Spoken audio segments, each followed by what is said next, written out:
listeners. Back for another episode. Welcome back for another episode. Absolutely. We're back in and on. Yes. And this is probably like we were just saying, one of the best topics we could cover, really. It's so relevant at the moment, isn't it? Yes. Huge topic. So we're going to try and condense it down in a solid few chunks for you today. Yeah, if possible. Last session, we spoke about preparing for contest prep. So today we'll talk about prep in itself, which is, like we say, so many different tangents with it. Essentially, what we're trying to do is break it down as well, aren't we? So preparing, and then today we talk about prep in itself, and then we're going to do a peak week and a post show. So lots of things to look forward to with both of us coming together and sharing what we've learned. And we've got like that whole journey is kind of a nice 360 because there will be a lot of overlaps with certain things that we say, but it's all relevant. And I think the more, I know it sounds a bit odd to say, but the repetitiveness of some of the things we're saying is kind of like prep. It's a rinse, repeat, and prep is like that. It's that kind of eat, sleep, repeat pattern. And so many of these things, nuggets that we'll throw in today will hopefully make it a lot easier for anyone that's considering, who's either in it or is considering, starting one for a show maybe later this year or next year ongoing. Yeah, because it's almost like when we say ticking the boxes. Yeah. That's like one of the best phrases that bodybuilders have, because it literally is. If you can set yourself up for that environment and that, I wake up at this time, I have my meals at this time, I train at this time. If it becomes a rinse and repeat, like you say, you're setting yourself up for success. Absolutely. And I often talk to my sort of clients and myself that to get into that flow, it usually takes the first few weeks of prep. I'd say a good month until you're fully in that clockwork flow, of what you're doing. Because the first couple of weeks, and we'll get into this, is going to be a challenge because you have to make the mental shift. We're now not normal time schedule, normal eating patterns, normal going out with pals, normal this. We're shifting the mindset into, now I've got to challenge my inner discipline and stick to this goal because I've got X amount of weeks of this ahead. The first couple are always the most difficult. Always. I don't know about you, but the first one, when I look back, it was such a shock to the system. It was like, what am I even doing? Like, whoa, this is just crazy. Your macros go down quite substantially overnight. And it's that, like you said, the first 2 weeks, it's even getting used to that hunger again. And I used to, in previous preps, think straight away, I'm starving. And Stephen, my coach, would say to me, there's no way you're starving. You've got plenty of reserves there. You've just come off the bat maybe of an off season or a period of maintenance. So you've definitely got fuel there and you've got energies. But if you start to focus on, I'm starving, hungry, I can't cope, straight away in those first 2 weeks, it really does start that mind warp. It does. And it's that negative thinking loop. What you think about, you become. Yeah. So if you find it like a chore at the very first hurdle, you're going to find this a chore the whole way through if you think like that. So thoughts become things. I talk about this all the time, like thoughts become things. And this is, I suppose, we're going to get into this now where, well, what is the prep like at different stages? And actually that's quite a good way of thinking about it, because you've kind of got phase 1, which is getting into the prep, settling into it. What can we do in our own houses to make it as easy and kind of great preparation space as possible? And then like phase 2 is kind of obviously the day-to-day kind of getting into it. And then phase 3, of course, is going to be the more kind of, oh my God, crunch time, the show's nearly here. So it's like 3 phases, isn't it, really? Yeah. And when you get closer to the show, because we've got that time span, hopefully, everyone listening, if they're going to compete, they've got an idea of when, which is, one of the biggest things. If you've only got a certain amount of time left and you need to change your body composition still a fair amount and you're, say 6 weeks away, there's also that to consider, which is a massive factor. And until, I guess when you go into a prep, you think because you've set the date in your mind, you think that you'll be ready for then, you know, Yeah. until you've done X amount of preps and whatever else and had different experiences, you don't consider that you might not be able to do that show because you're not ready. Yeah, it's not a thought process at the start when you're in your first year or so. You don't ever comprehend like, oh yeah, my contest is on the 4th of September. I'm not going to potentially be ready for that. You never think about that. You just think I'm going to be ready for that because your perception of what ready is you don't know yet. Yeah, and it's really it's really like, it's tricky. And when I speak to first timers, I don't know about you, but I sort of sow that seed underneath, like we have touched on before, of if it doesn't happen, then you've got things like a photo shoot and then a later show. The only massive learning curve I had, and that I would mention, is if you're choosing the last show of the year of the season, then be prepared. If you're not ready, then you've got no other option. Yeah, it's a big lesson to learn. You know, my first 2 seasons, I competed in November shows for both of them, and it was the last show of the season, and the season doesn't start till potentially sort of the end of March the next year. So there's, unless you're going to try and ride out a deficit, which I wouldn't recommend, you potentially have to either do a photo shoot or do nothing. So that's the only thing to bear in mind. The later the show is, the less opportunities you have to reschedule if you need to.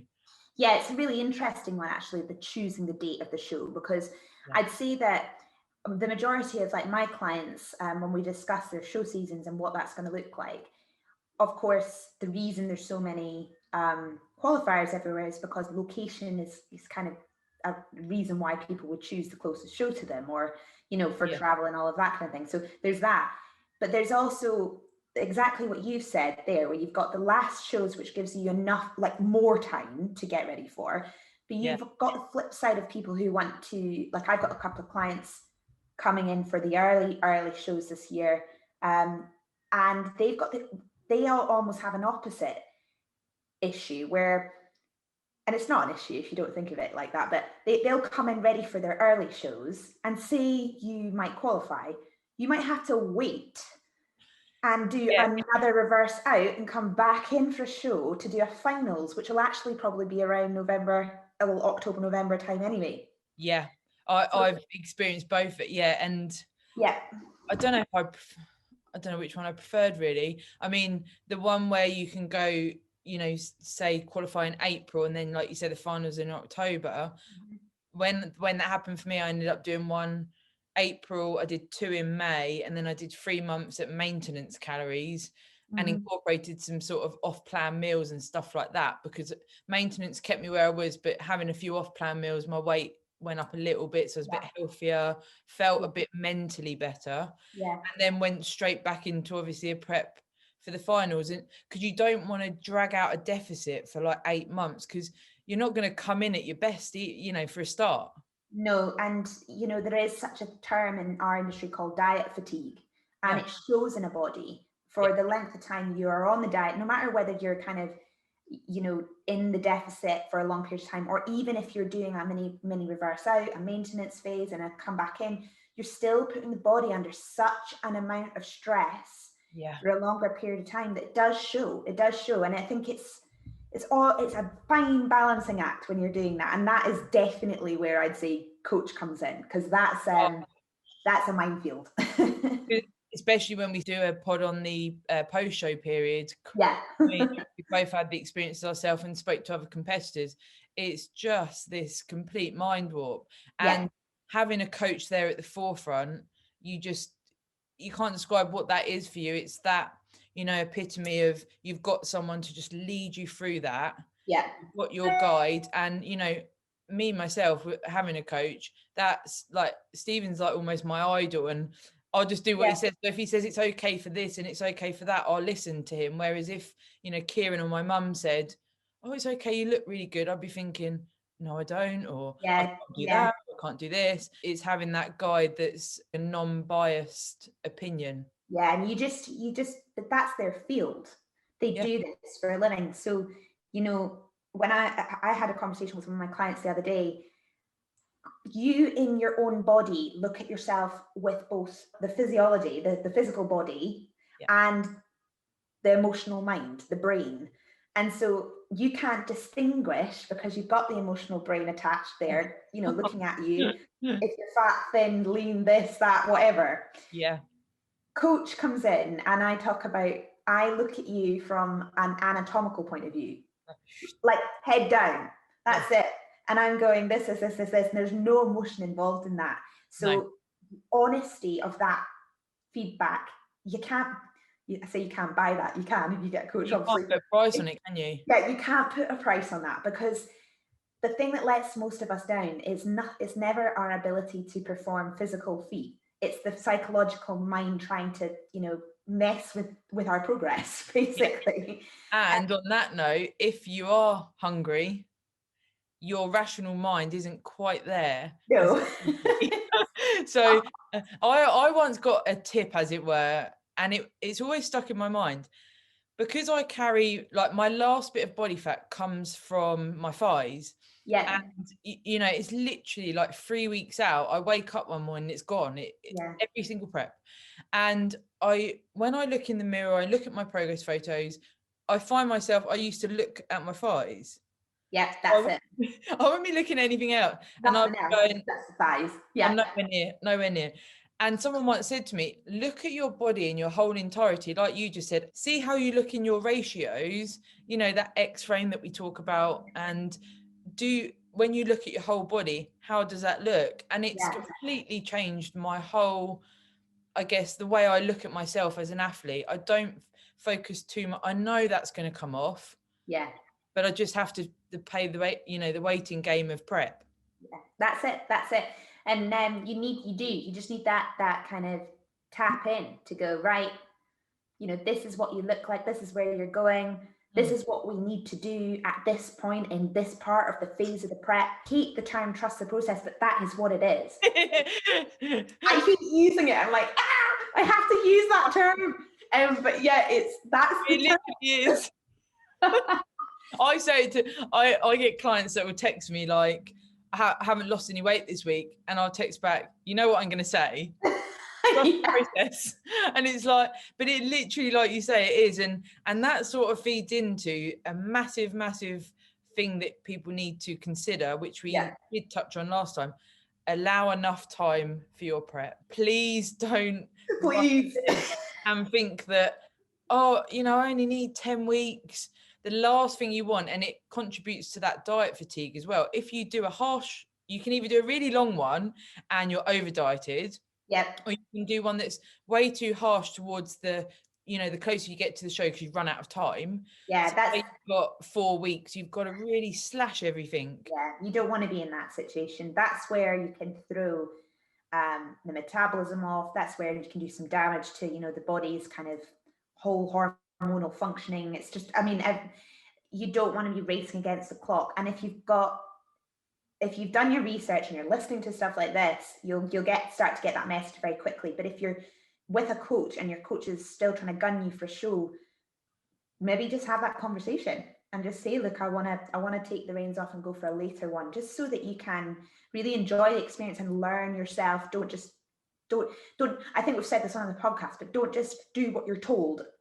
Question, learn, understand, you know, learn about yourself so that you can feel really, really good about every decision that's being made through the journey. Yeah, and understand, you know, there's that borderline of asking too many questions sometimes, in a sense that you're over worrying. Like we put across, there's no silly questions. Yeah. But there is questions that you maybe already know the answer to, or you're overthinking. And sometimes if you can reflect on that and maybe try and answer it yourself first before you ask someone, or listen to podcasts, listen to different things. Totally.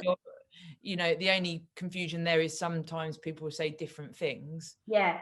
I think it comes with the phases of prep. Like I often find that my questions from clients will get maybe more closer to the day, because they're obviously so conscious that, oh my gosh, we're nearly around the corner from the show, and that's when more questions might crop up for precision purposes and things like that. And at that point, I'm kind of quite easy-ozy about answering questions from clients who are in pretty hard prep brain places at that point, and I don't, you know, I would recommend them because I get it. I understand. Do you know what I mean? They might be a really ridiculous question. And I've got one that I remember really well, which was hilarious. And we laugh about it to this day with this client. And he asked me, Steff, do I weigh my banana with the skin on? Oh, you mentioned that before, yeah. Because it is those. It's those things, isn't it, where you're just like, actually, probably quite a good one. Stephen says about on peak week, which we will go into more, but this is fun. Like, this was so funny. He's like, reduce what you have of sugar-free items. So, you know, sweeteners and stuff like that, because it can potentially lead to inflammation and bits and bobs. Yeah. And on show day, I texted him and I was sitting there thinking, I'm going on soon. Am I allowed a chewing gum? Yeah. I texted him like, can I have a chewing gum? And he was like, ideally probably not, because unless you need to. But and it's those types of things where you're like, it is though. It's just those sort of things you just like. You always have a moment where you overthink something, and then it becomes so. You're like, actually, I don't actually know. And then you have to ask. But yeah, it's sugar free. Has it got calories? Ah. Yeah, I know, it's brilliant. So I guess something we could delve into a bit more is where you touched on there, setting up your environment. Yeah. So in the last pod, we spoke about getting prepared. Some of the key things that we would both recommend is things that, you know, like foods, different things that you've got in your house. If there's foods that are going to potentially make you feel uncomfortable that they're in the house, that you want to have them, and potentially if you're hungry, you're then going to go and eat them. Yeah. I would say try and, you know, it's little things like that. Yeah. You know, why have them there if it's going to, you know, make you feel uncomfortable? And also a big thing is to let people you know, the closest ones to you or the people that you live with, what you're doing, why you're doing it, and what support you need to facilitate that. You know, if Kieran went and got a massive pizza, and pizza was my favorite food, and he sat there eating it while I'm eating my prep food, it's not necessarily that I'd want to eat it, but it just makes you feel uncomfortable. Yeah, again, like, I had this conversation off the back of I did a little mini thing on my Instagram recently about surviving a relationship with a bodybuilder, you know, being in a bodybuilding relationship. And that kind of came up. And that question of, you know, it isn't actually ever about whether you want it really or the food itself. It's being mindful in a head saying, look, babe, I'm going to be getting a pizza later. Do you mind if I have it? There's the question already. You're setting the expectation with you where you are. Or maybe it's the question of, you know, I'd like to do something maybe on a day where you have a higher calorie thing and make it feel a little bit better, you know, stuff like that. So it's more shared rather than it just being, I'm going to order a pizza. I'm going to order a pizza. And then I don't know about you, like when you are deep into prep, straight away I'd be thinking, why does he need to do that? Yeah, totally. And it's just one of those things where communication is key. Yeah. It's like super key. And I'm definitely guilty of over verbalizing sometimes, unfortunately. Like literally, sometimes I sort of take myself away from a conversation Kieran and I've had, and I think, holy shit, like what even was I? I'm literally batshit crazy. And I think, I don't know, you know, at times I've looked back at preps and I think, I don't know how he puts up with it. Yeah. But then I also then think, you know, I put up with certain things that he does day to day. Yeah, and totally. Part and parcel, isn't it? But I do think back and I think, Christ, I flew off the handle completely because he cooked my broccoli wrong. Yeah, I know. And I didn't need to do that. But at the time, you know, like we were saying about facilitating sort of a schedule. At the time, if you've got in your mind you're having your broccoli a certain way.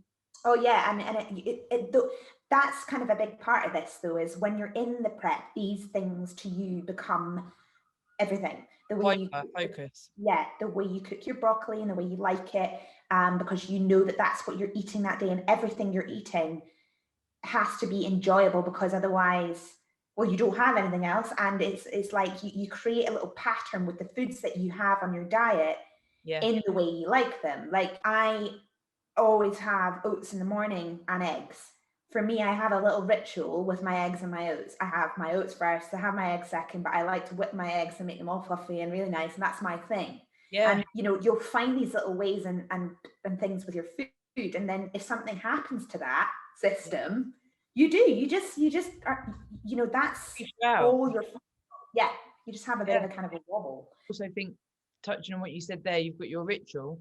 I also have quite a lot of those. Yeah.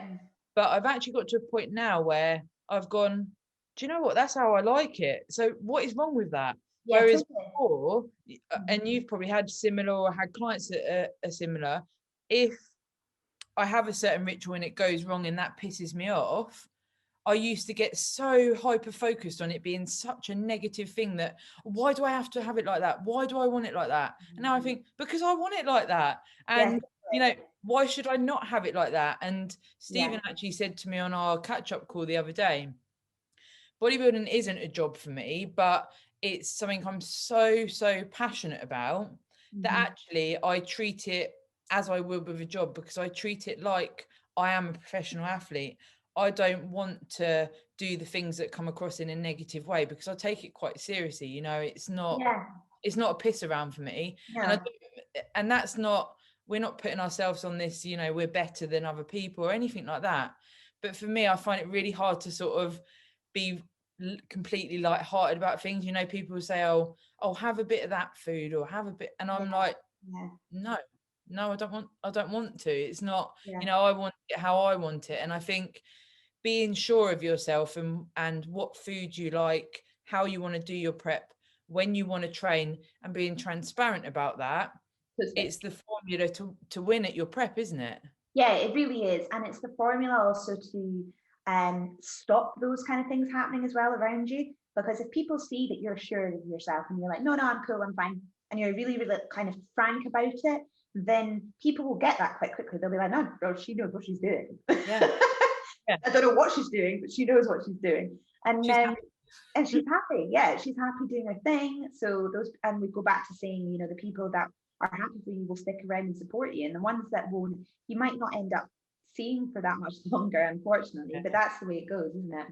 Yeah. I mean, are you ever in environments where you get people that maybe don't get prep and bodybuilding and they ask you questions, or are you around? Yeah, well, I mean, I have kind of like friendship groups, two different friendship groups. I've got obviously my normies and my bodybuilding friends, but I would say the majority of people, because of my job, because of what I do, and the majority of the people I know are from fitness environments up here. I never have that issue. I used to see in the early days when I wasn't, when I had a slightly different career at that point, I find that extraordinarily difficult. Because I wasn't sure in myself. I still felt like, oh, I can't tell anybody about what I'm doing because they'll judge me.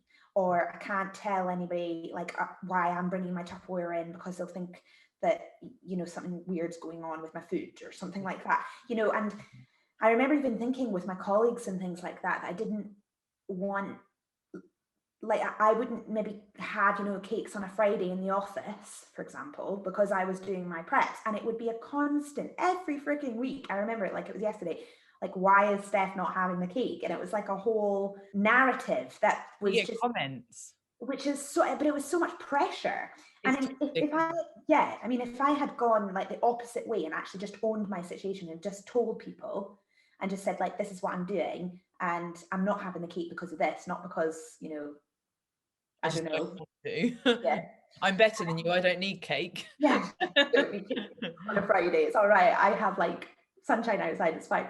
It's just that's something I wish earlier on that I think I'd been a wee bit more confident in myself, because I didn't believe in myself very much, and I didn't like to be the center of attention either. I didn't really like that, and although I felt I was actually having that attention in the wrong way because I wasn't communicating. Do you know what I mean? Yeah, and it's the take home there, I guess, is that, being transparent, but also I find that it's through people's lack of education, I'd say education, but there's probably other words that are a bit more suitable, but if people don't understand what it takes to change your body composition and they ask you a question that seems stupid to you, it's not because they're being horrible. It's not because they might be being horrible, but generally, you know, if it's people around you that you get on with and whatever, they're not trying to be negative and detrimental to you.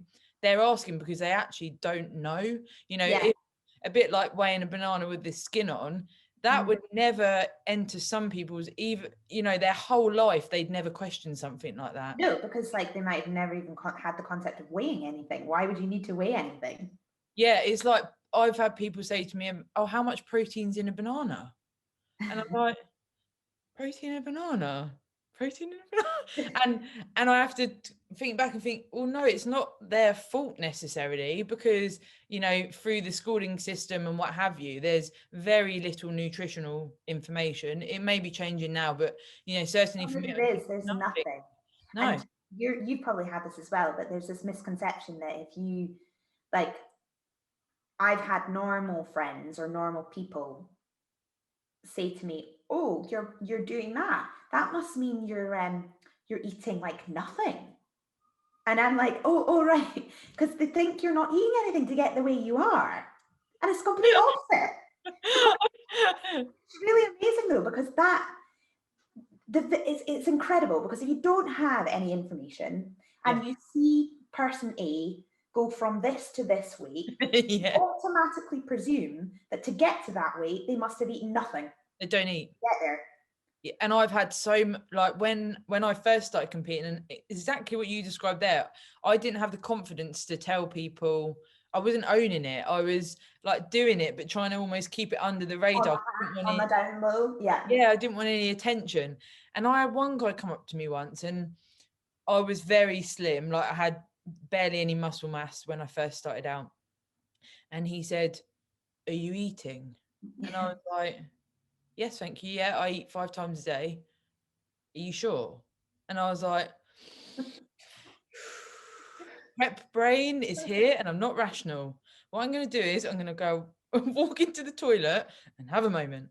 But it's trying not to take that on board as potentially a personal attack, because this guy was actually a really nice guy, like got on really well with him. But I also think he'd seen me going from, like you say, person A to person B.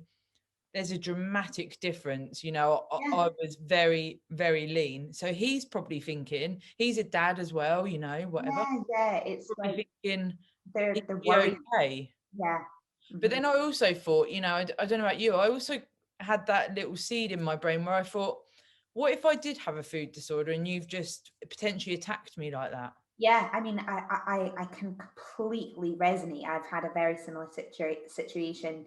I actually mentioned on one of my own YouTubes when I did a bit of it was like a solo what it feels like to be a female in the bodybuilding world. And I had that exact scenario in a coffee shop in Leeds. I remember it clearly, where it was the same coffee shop I went back to every week. And every week this waitress was seeing me getting, you know, leaner and leaner and leaner and leaner and leaner. And it got to the point, because she'd always served me the coffee, and I knew she was desperate to say something to me. Yeah. And it got like to the point one of these weekends that I went for this coffee, because it was one of my wee things I like to do, which you'll find you'll do on prep, by the way, which we'll get onto. That was one of my little rituals that I did every Saturday. Went for my coffee, and she just bit the bullet this day, and she was like, "I don't want to pry, but is everything all okay? You've been losing a lot of weight, and a few of us are really worried and concerned." And I'm like, well, thanks, Leeds coffee shop, for your concern, but I'm a bodybuilder. That's what I do.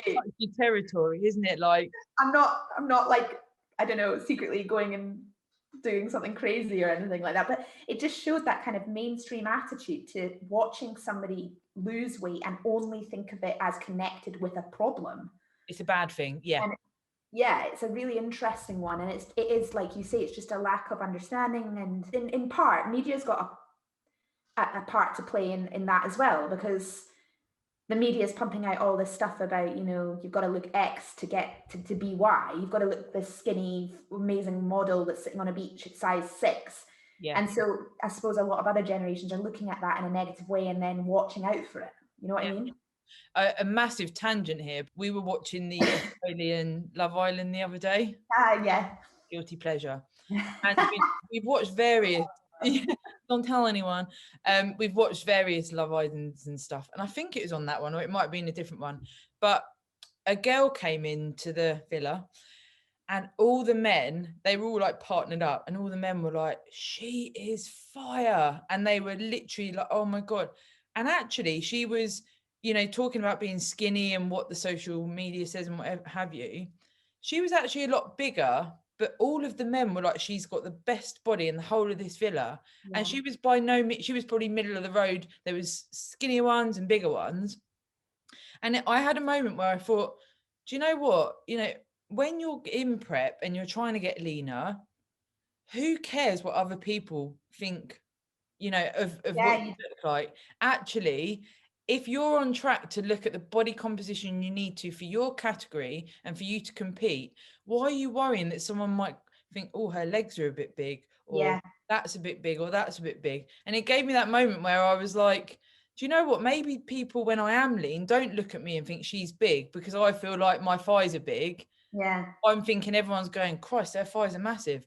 They're definitely not. But when it's that prep brain, and I think it's definitely worth, considering that other people aren't always looking at you to critique your physique.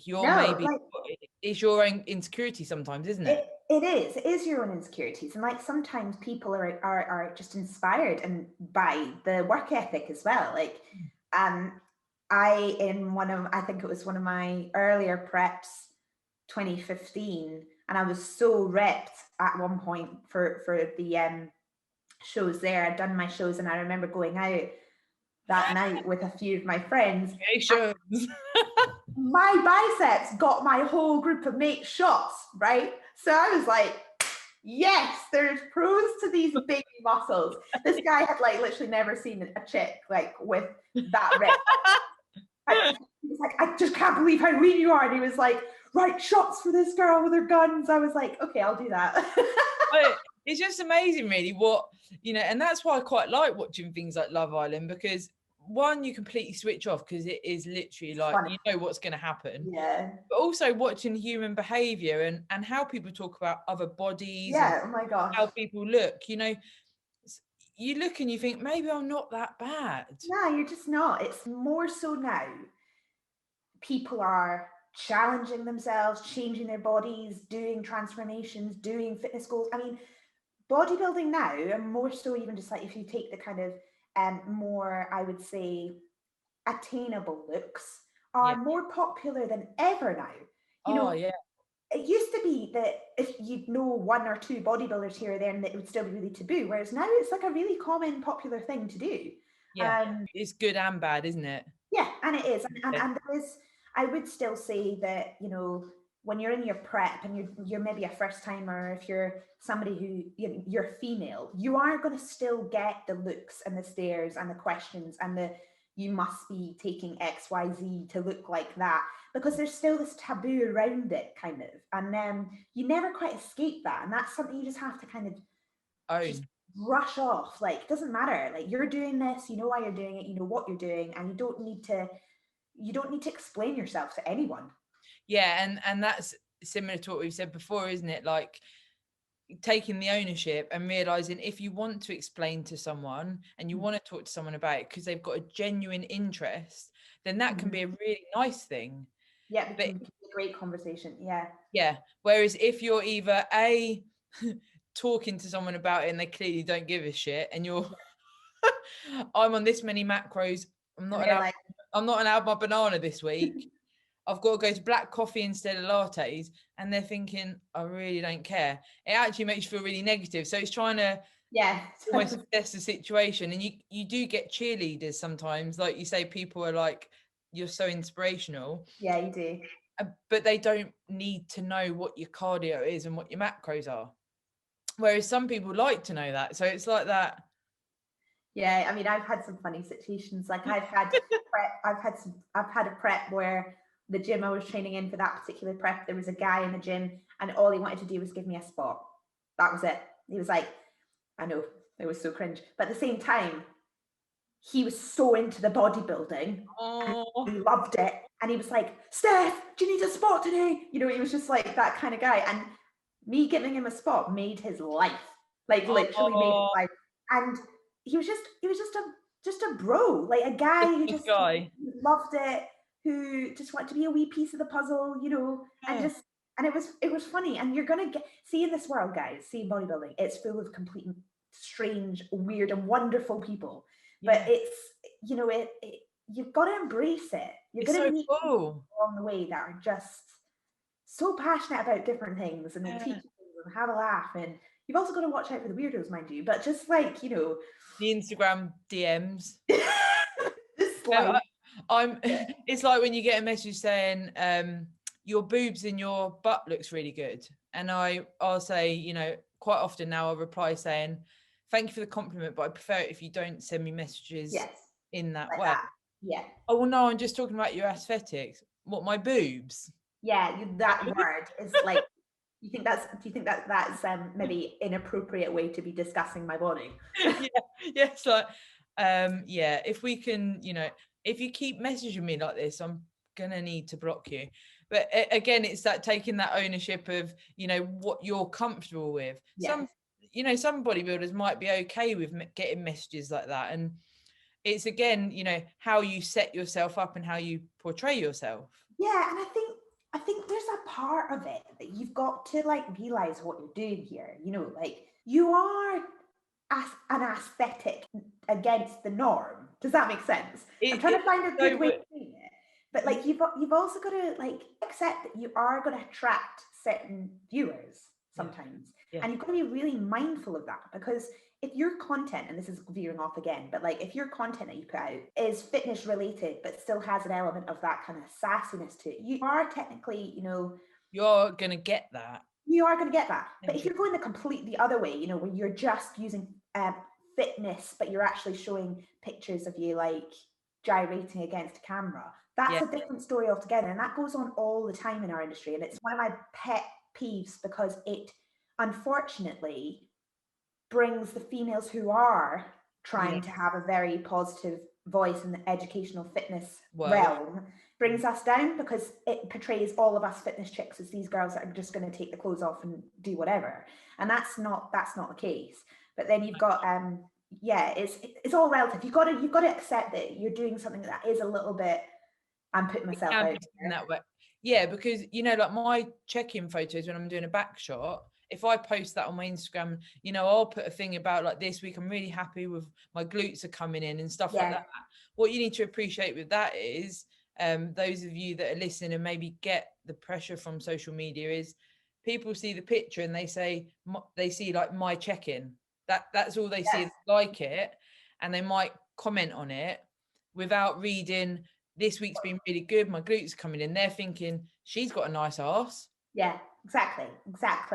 And that is it. I mean, you know, platforms like Instagram, they are visual platforms. They are created to catch your attention. And of course, you see the more captivating the pictures, the more likes and kind of stuff they get. Like I was talking to I've got a social girl that does some work for me, and we were talking about content, and I was like, right, I'm going to put my educational post out here. I'm going to put my maybe throwback Thursday here, you know.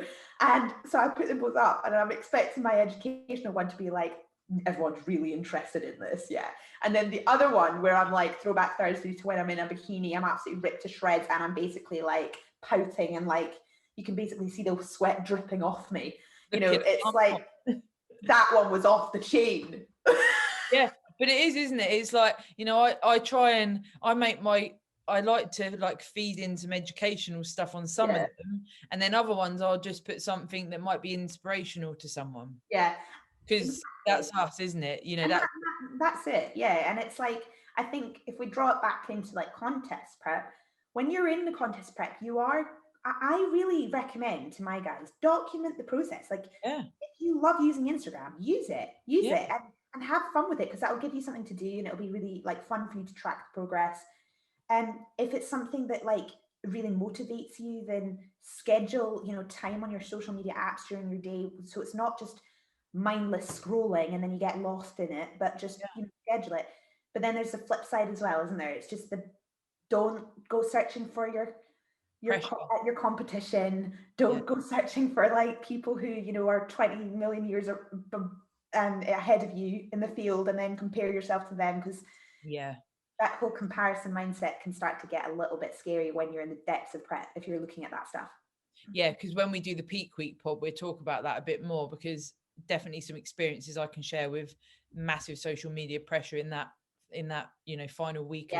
It's complete mind warp. But always it's what we always come back to, is making it that intrinsic journey, isn't it? Yeah, it's got to be always got to be for you. You got to just like shut the world out, focus on your goal, and be the best version of yourself. And setting up, like you said, your environment earlier, getting rid of foods that you know might be temptations. Something I love to do as well is I like, prior to a prep, to go out and buy all nice new fresh Tupperware and get everything like ready, and then other things start to come in, like baths become really important to me.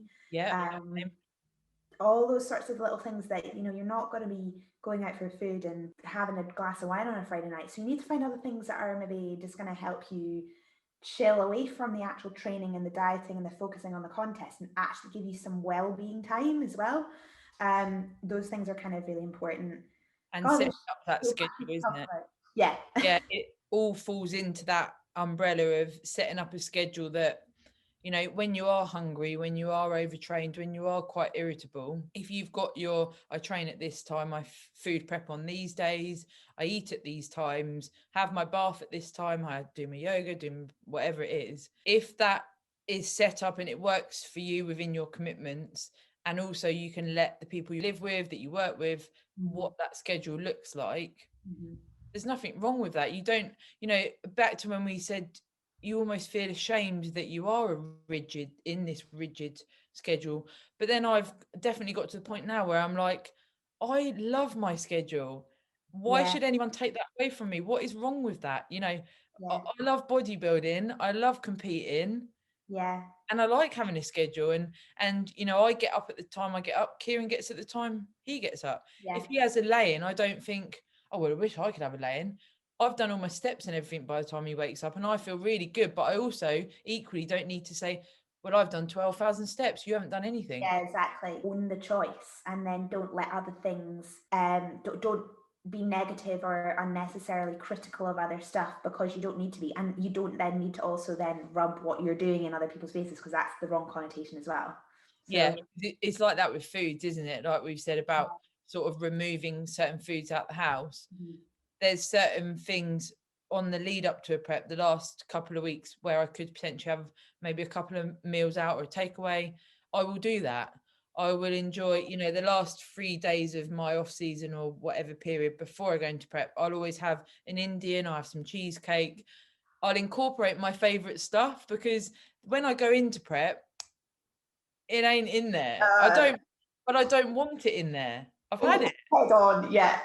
And I think that I often say to Stephen, I think that's why I can prep so well, I guess. Not that I'm, you know, saying, oh, I'm really good at prep, but I actually find prep easier than off season, because I like rigidity.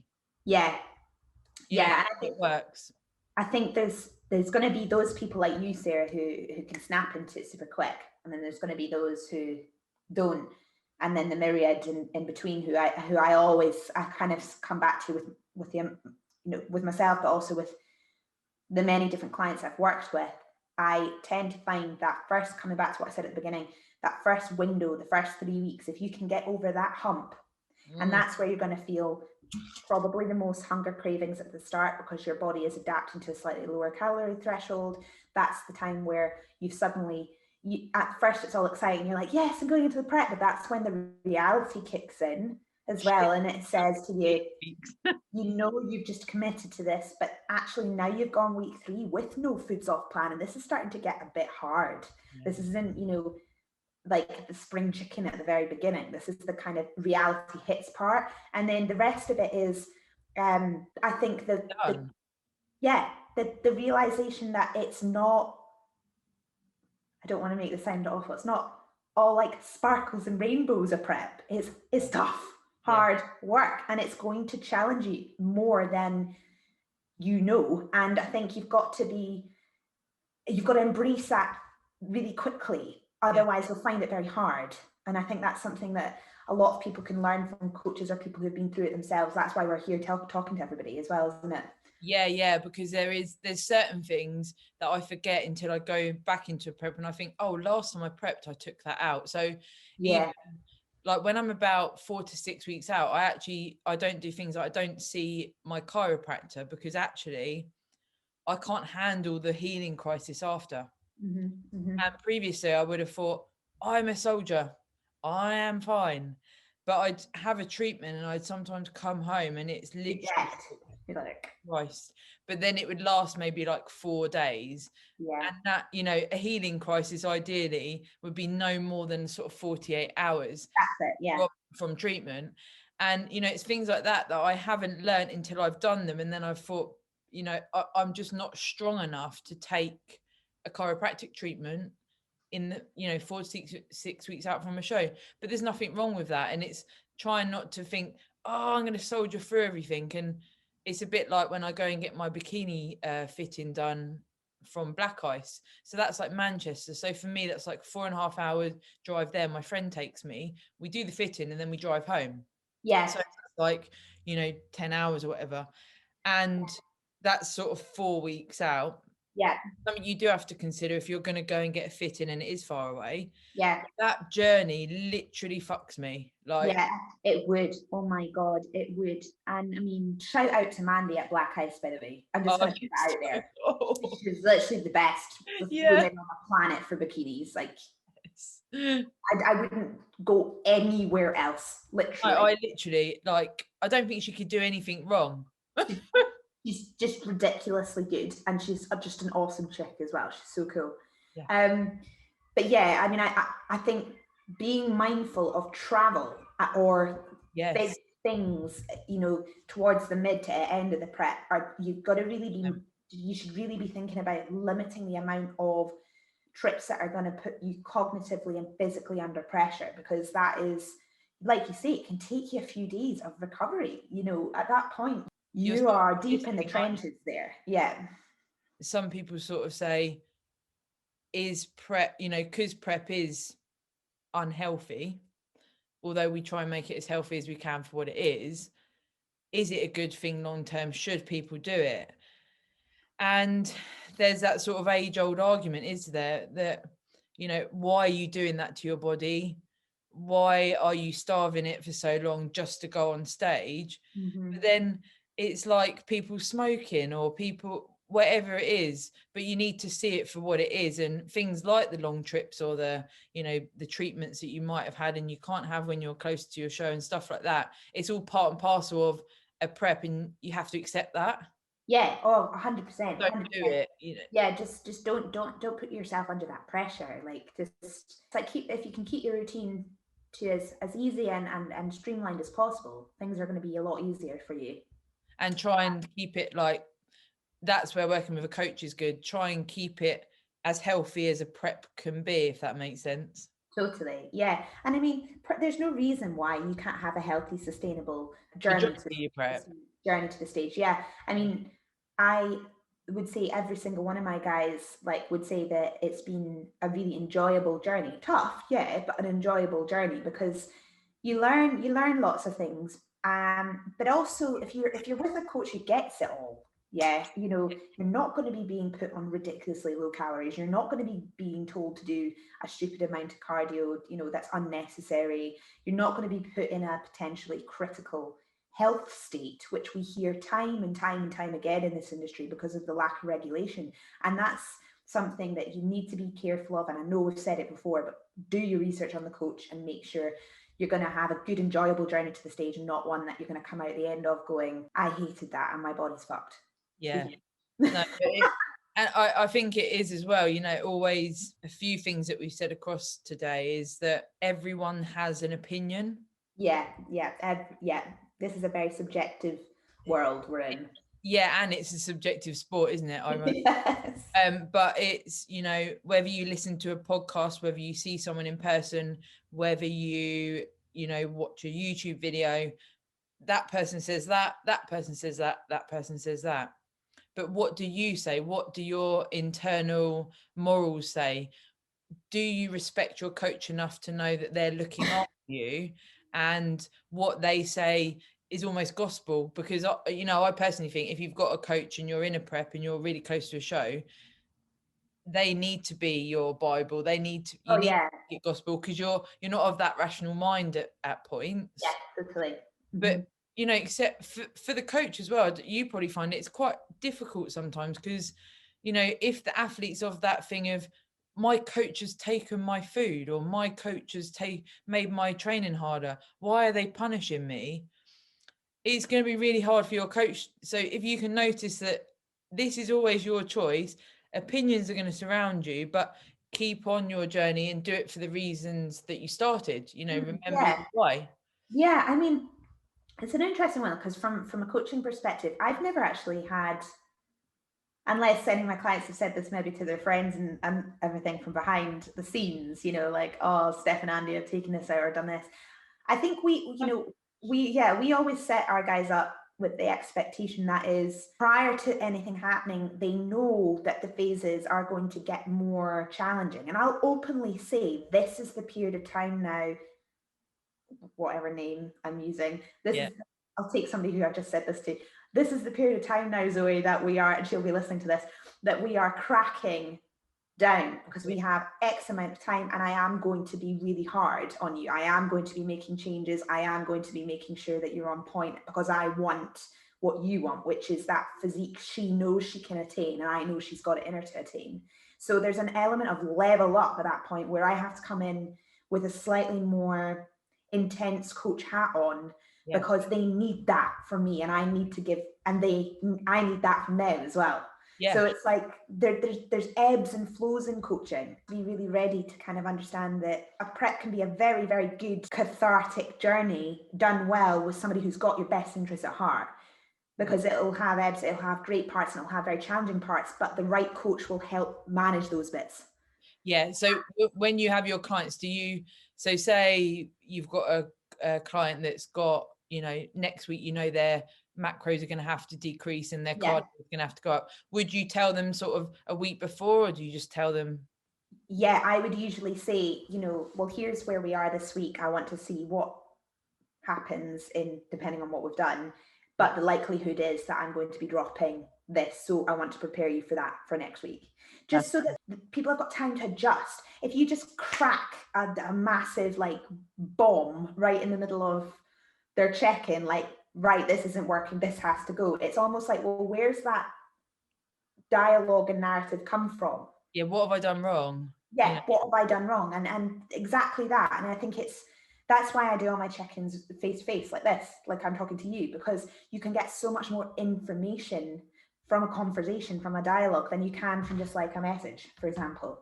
And so, you know, things like that are going to be vital to just prepare the mindset for changes to come. Yeah, definitely. Yeah, I think as well, you know, for people listening that have got coaches and whatever, it's remembering that when your cardio does go up or your macros decrease, it's not because you've done something wrong. No, you've not done anything wrong. It's because we want the best for you.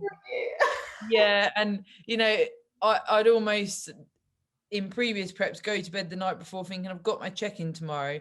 Is Stephen going to say, if this doesn't happen by next week, we're probably going to have to look to drop things down or increase training?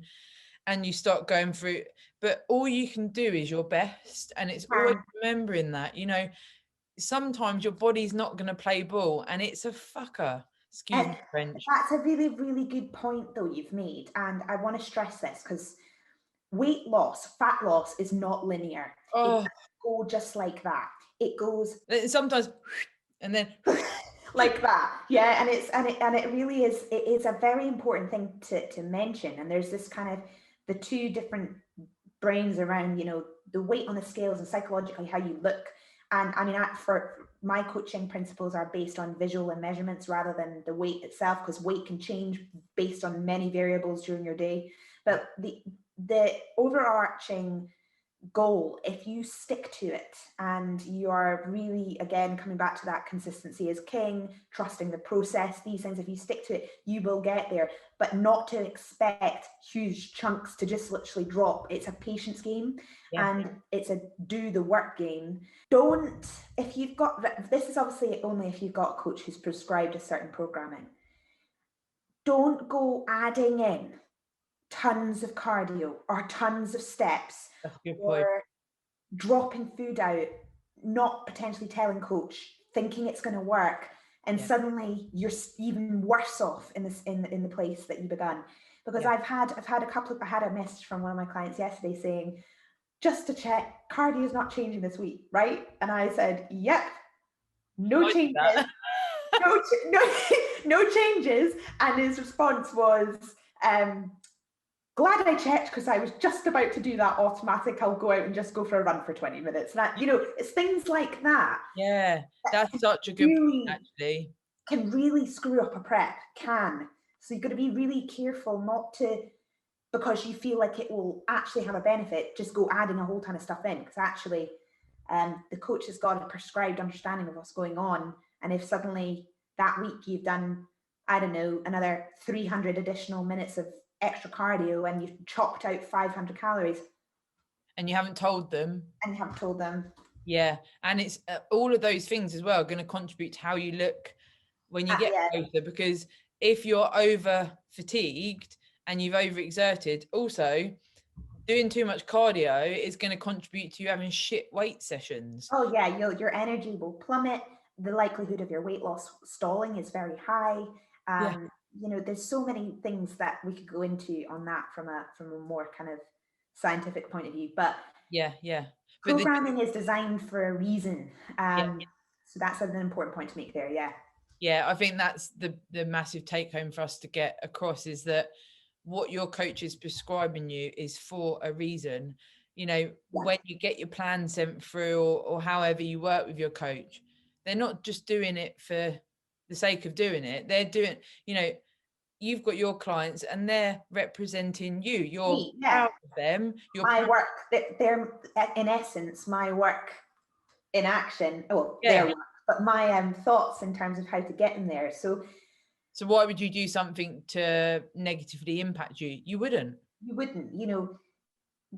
To be a good coach in this industry, you have to care, support, and get the results with the client in the most ethical and healthy way possible. And for sort of my point of view, I would be doing my job properly if my programming wasn't on point to get them the result that they desire. So there's got to be that trust with your coach. You can't just kind of go off and wing it and then expect miracles to happen when you're actually going against the prescribed. Again, I come back to the phases of this. It doesn't just you don't just suddenly go into a prep and completely smash the cardio and do everything. It comes in increments to get you to where you need to be. Yeah.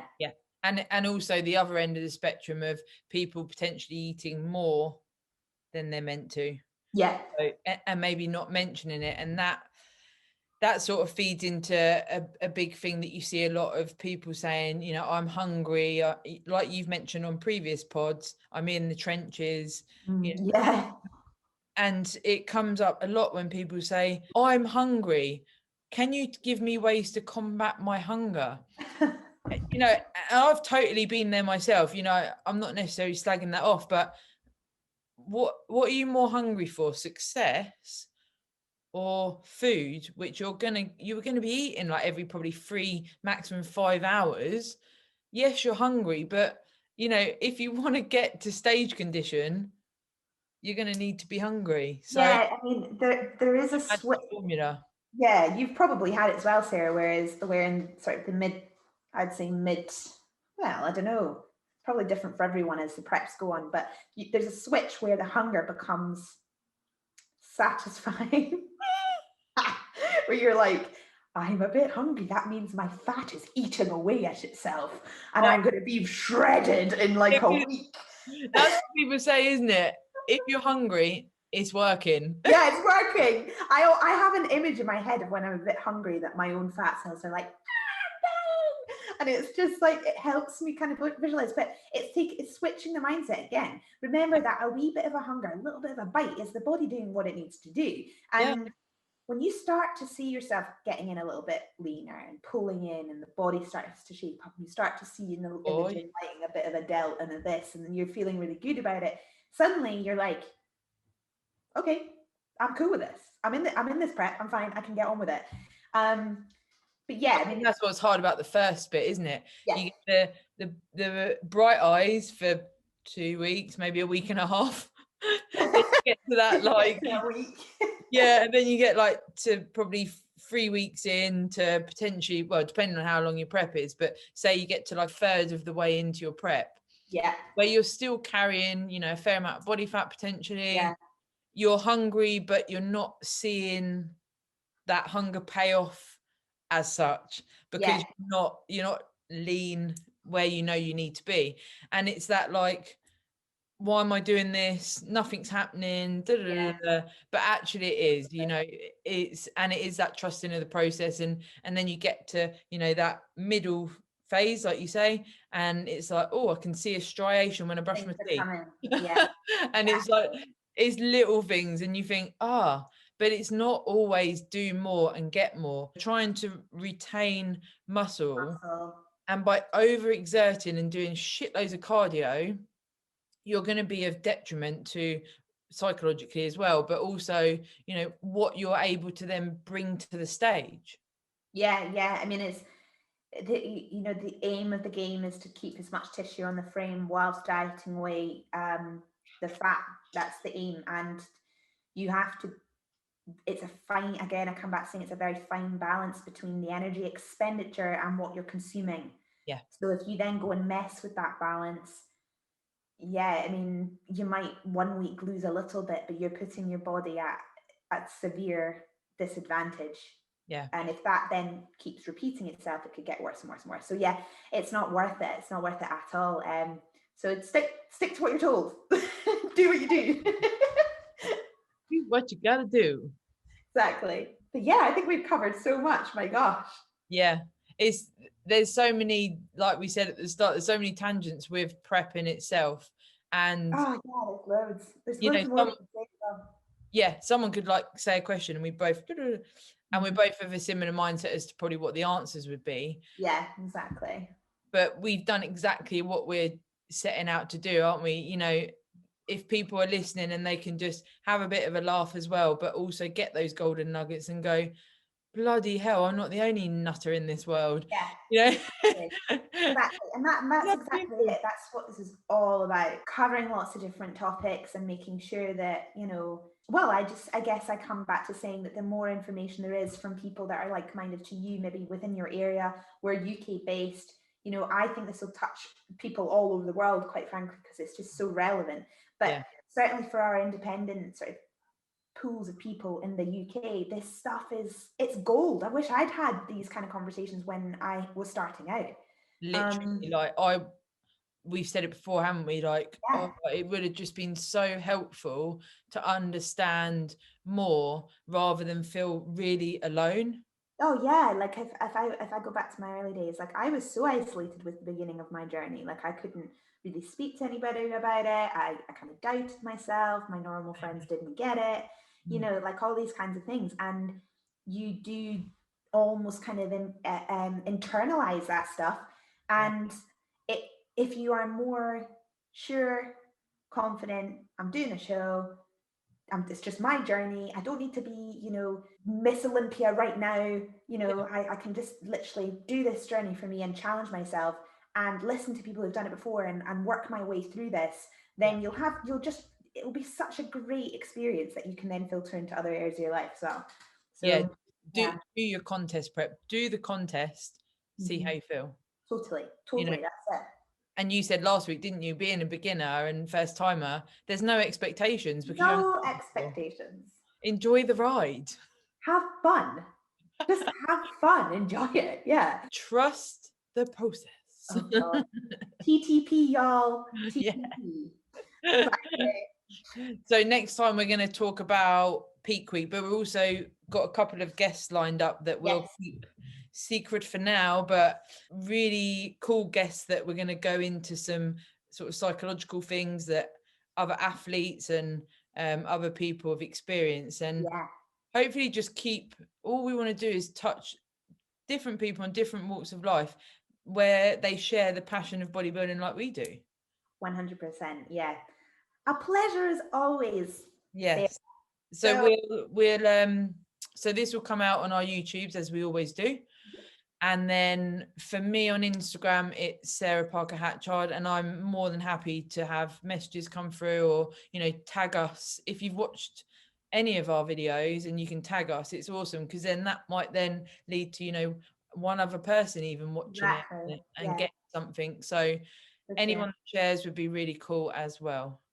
Absolutely. And I'm the same, Steff, Noble Figure Pro, or Pro Prep Coaching. Go check us out. And screenshot, share, do so nice. Whatever. It's really cool, isn't it? Because since the first one, we're definitely getting more people that are actually, you know, messaging us saying, I really enjoyed the video. And it's like, people are enjoying listening to us. I know. This is pretty cool. Right. But it's always been that aspiration of ours, isn't it? To just, it has. We've got no expectations from this. And totally. You know, help people.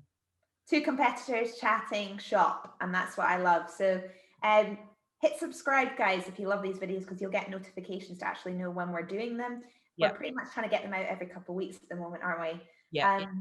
So as always, any topics, any things you want us to chat about, even if it's super specific, we'll talk about it. So drop us a comment below and we'll catch up with you soon. No question is a silly question. Well, awesome to chat with you again, Steph. And you, Sarah. Till next time. Bye.